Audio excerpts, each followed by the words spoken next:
Once upon a time, in a small, bustling town, lived an ice cream seller named Mr. Gable. His cart, painted in bright, cheerful colors, was a familiar sight, especially during the hot summer months. Mr. Gable was known for two things: his delicious, creamy ice cream and his extreme greed. He measured every scoop with meticulous care, ensuring not a single extra drop was given away. He counted his earnings every night with a grin, dreaming of becoming the richest man in town. One scorching afternoon, a young boy named Leo stood near Mr. Gable's cart. His clothes were worn and patched, and his stomach rumbled with a hunger that had been his companion for days. He watched with wide, longing eyes as other children, holding coins from their parents, but colorful scoops of ice cream. Their joyful laughter was a stark contrast to the gnawing emptiness he felt. All Leo had was a single, small coin he had found on the street that morning. It wasn't much, but he hoped it would be enough. He approached the cart hesitantly. "Excuse me, sir," he sighed in a small voice.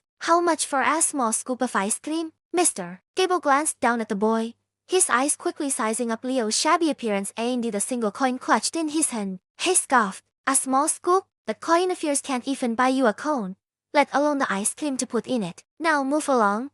You're blocking my real customers." Leo's heart sank. He felt a sting of humiliation as a group of well-dressed children giggled behind him. He slowly backed away, his gaze still fixed on the frosty tubs of ice cream. The sweet, cold treat seemed like an impossible dream. He sat down on a nearby bench, the hot sun beating down on him, feeling utterly defeated. As the day wore on, Mr. Gable served customer after customer, his coin box growing heavier and heavier. He was having a fantastic day. Suddenly, a wealthy-looking man in a fine suit, accompanied by his young daughter, stopped at the cart. The girl pointed at the largest, most elaborate ice cream sundae on the menu. "Daddy, you want that one? The royal sundae." The man smiled and he turned to Mr. Gable. "One royal sundae for my princess, please." Mr. Gable's eyes lit up. The royal sundae was his most expensive item. He rubbed his hands together and he began to prepare it with a flourish. He piled scoops of vanilla, chocolate, and strawberry ice cream into a large glass bowl. He drizzled it with rich chocolate syrup,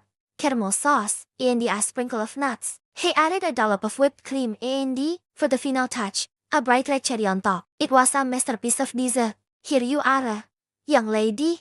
Mr. Gable sighed, presenting the sundae with a grand bow. The man handed him a crisp, high-value banknote. As Mr. Gable was busy getting the change, a mischievous gust of wind blew through the square. It caught the little girl's frilly hat, sending it soaring through the air. "My hat!" she cried, letting go of her sundae to chase after it. The heavy glass bowl slipped from her hands. For a moment, it seemed to hang in the air, a perfect picture of frozen delight. Then, it tumbled down, not onto the hot pavement, but directly into Mr. Gable's open cash box, which he had foolishly left on the counter. The ice cream, syrups, and the whipped cream splattered everywhere, coating his precious coins and the banknotes in a sticky, gooey mess. Mr. Gable stared in horror. His money, his beautiful, clean money, was now a disgusting, melted puddle. He let out a cry of despair. "My money, it's ruined, all ruined." The wealthy man, after retrieving his daughter's hat, simply shrugged. "Accidents happen," he sighed calmly, taking his daughter's hand and walking away, leaving Mr. Gable to deal with the aftermath.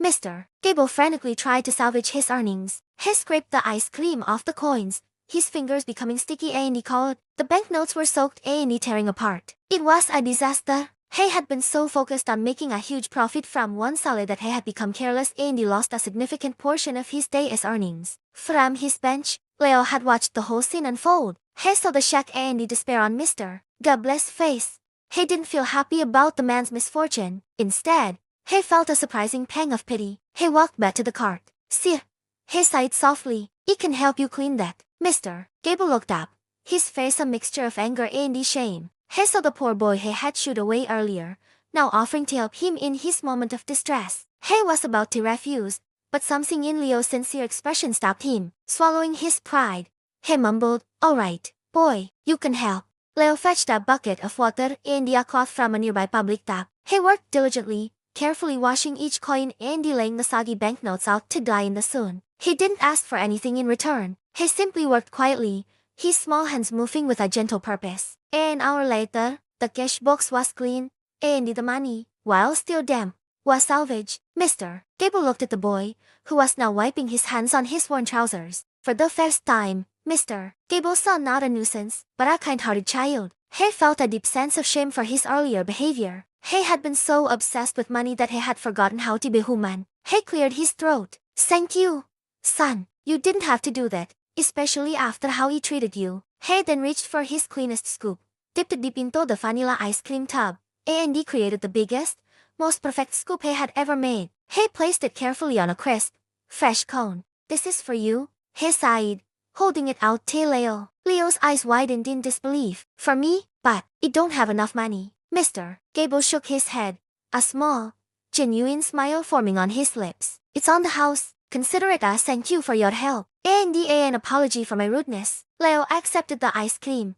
a huge grin spreading across his face. He took his first lick, and his eyes closed in pure bliss. It was the most delicious thing he had ever tasted. He savored every single bite, the cool sweetness a wonderful relief from the heat and his hunger. From that day on, Mr. Gable changed. He was still a businessman, but his greed had melted away like the ice cream in his cash box. He started giving slightly larger scoops. He would occasionally give a free cone to a child who looked like they couldn't afford one. He even started a pay-it-forward jar, where customers could leave a little extra for someone in need. He found that his new generosity didn't make him poorer. In fact, his business improved. People heard about the kind ice cream man and he came from all over town to buy from him. His cart was always surrounded by happy faces. He learned that true wealth wasn't just about the coins in his box, but about the smiles I could create and the kindness I could share. And Leo, he became a regular visitor to the cart, not just for the occasional free treat, but as a friend. Mr. Gable even gave him a small job helping to keep the cart tidy. The greedy ice cream seller had learned a valuable lesson from a hungry boy in the sticky accident.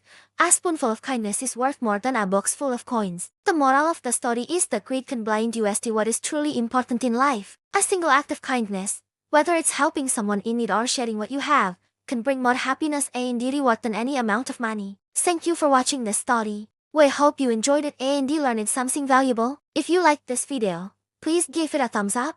And don't forget to subscribe to our channel for more English stories that are not only entertaining but also help you learn. See you next time.